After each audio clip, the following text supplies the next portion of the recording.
इस पर की उस पर, आर पर का लड़ाई करने हम दिल्ली जा रहा है। हम क्लियर कट बोल दिया, इधर हम वापस आएंगे नहीं तो हमारा डेड बॉडी आएगा। भीख नहीं मांग रहा हूं तुमसे कि कुछ भीख दे दो हमको, हमारा पैसा तुम्हारे पास पड़ा है। National education committee all EPS pensioners association, ये हमारा साथीदार सब बैठे हैं और काफी आदमी वहां भी है। आज का जो हमारा ये प्रेस कॉन्फ्रेंस है क्यों कर रहा है, क्योंकि हमारा आवाज आप वहां तक पहुंचाए, खास करके मोदी साहब तक पहुंचाए, क्योंकि हमने आवाज देते हुए हमारा गला थक गया। 10 साल से ये आंदोलन चल रहा है और 10 साल का बीच में ये 5वां साल जब से शुरू हुआ तब से हम लोग को बुला रहा है, क्योंकि हम दिल्ली में जाते हैं, हर साल जाता है। जब भी ये पार्लियामेंट सेशन शुरू होता है we are going to Delhi, और दिल्ली जंतर मंतर में हमारा 3-4 दिन का प्रोग्राम होता ही है। उसी प्रोग्राम से जब हम लोग आमरण अनशन के लिए हम लोग आवाज करते हैं तो मंत्री जी बुला लेते हैं।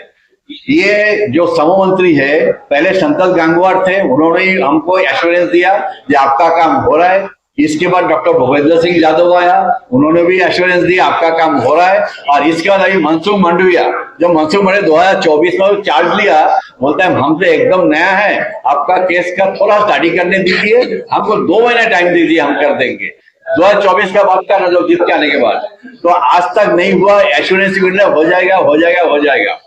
मैं पहले थोड़ा बता देता हूँ, हम लोग स्टेट गवर्नमेंट का पेंशनर्स नहीं हूँ, हम लोग सेंट्रल गवर्नमेंट का पेंशन नहीं हूँ।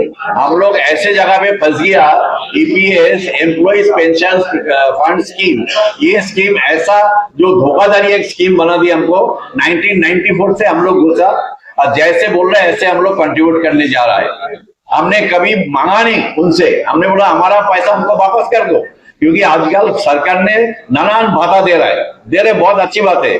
But we have work for 30-35 years and we have contributed as per the सरकार। जो गवर्नमेंट जैसे बोला ऐसे ही कंट्रीब्यूट करते किया 30-40 साल से, लेकिन हमारा पैसा उनका पास जमा है करीब 7 लाख करोड़ जो अनक्लेम है, और एवरी मंथ 64,000 करोड़ घुस रहा है। तो हमारा 81 लाख सीपीएस पेंशनर्स है ऑल ओवर इंडिया में, और ये वेस्ट बंगाल में 8 लाख पेंशनर्स है। मैं बार बार सबको चेतावनी दे रहा हूँ, ये लोग बहुत हल्के में ले रहे हैं हम लोग को।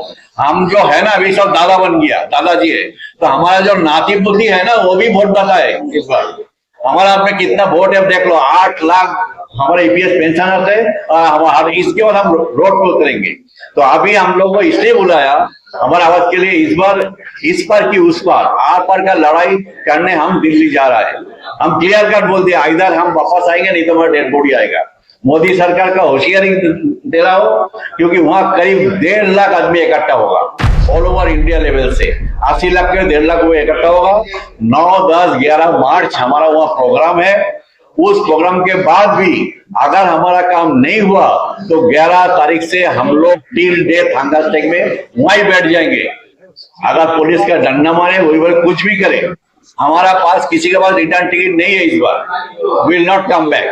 तो आप लोगों को हमारा अनुरोध है, प्लीज हमारा ये आवाज, हमारा जो बुढ़ापा जो है, देखिए मैं 70 साल का हूँ और सब 75-80 साल का है, और एवरी मंथ हम श्रद्धांजलि दे रहा है। एवरी मंथ 200 से 250 ऑल ओवर इंडिया में हमारा ईपीएस 95 पेंशन से हम लोग ऐसे फंसा दिया। हमारा डिमांड क्या है बोलिए, बहुत ही हल्का डिमांड। हम कोई 50,000 लाख रुपए नहीं करते थे सर, मैं वही इसी में था, इसीलिए देखिए जो कम से कम सुडुट करके आया। लेकिन हमारा साथ पेपर मिल का आदमी था, शुगर मिल का आदमी था, चाय बगीचे का आदमी था। मैं खास करके इन लोगों को लिए लड़ रहा हूँ। हमारा जो ऑल ओवर इंडिया लेवल के जो प्रेसिडेंट है वो कमांडर अशोक रावत है, वो भी ईपीएस पेंशन नहीं है, लेकिन इन लोगों को लिए ये इतना लड़ाई लड़ रहा है।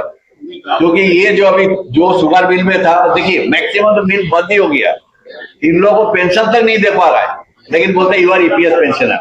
तो सरकार खुद बोला 2014 में बोला कि चलो कुछ भी कोई 800-500 मिलता है, लेकिन मिनिमम 1000 रुपया आप लोगों को दे रहा हूँ। Can you believe, can you imagine, ये 80 लाख के अंदर 35 लाख लोग 1000 का नीचे मिलता है, उनको 1000 भी नहीं मिल रहा है। क्यों नहीं मिल रहे बोले 58 ईयर तक आप कंट्रीब्यूट नहीं कर पाया। क्यों नहीं कर पाया? एक्चुअली कंपनी बंद हो गया। जस्ट इमेजिन, कंपनी बंद होगा तो आदमी क्या करेगा? मैं उस दिन गया था डानलॉप में, जो डानलॉप बंद हो गया था। कल्याणी गया था तो टिश्यू पेपर मिल में जो कंपनी बंद हो गया था। अब सोच नहीं पाएंगे हमारा ईपीएस पेंशनर, मुझे आंख में पानी आ रहा है। They are working as a sweeper, part time sweeper का काम कर रहा है। ये सरकार को देख नहीं रहा है। सरकार खाली भाता देके जा रहे, कोई बात नहीं तुम दो, लेकिन हमने तो कंट्रीब्यूट किया भाई। This is our right, we are not begging. मैं भीख नहीं मांग रहा हूं तुमसे कि कुछ भीख दे दो हमको। हमारा पैसा तुम्हारे पास पड़ा है। 95 में तुमने 95 से हमसे कंट्रीब्यूट लिया, तो उसे कोई रिव्यू नहीं होना चाहिए। लेकिन ठीक है सर, आपने जो बताया हम जरूर सरकार तक पहुंचाएंगे और आपकी जो ये परेशानियां हैं हो सके तो दूर करवाने की हम लोग चेष्टा करेंगे। धन्यवाद। धन्यवाद। आप लोग से अनुरोध है।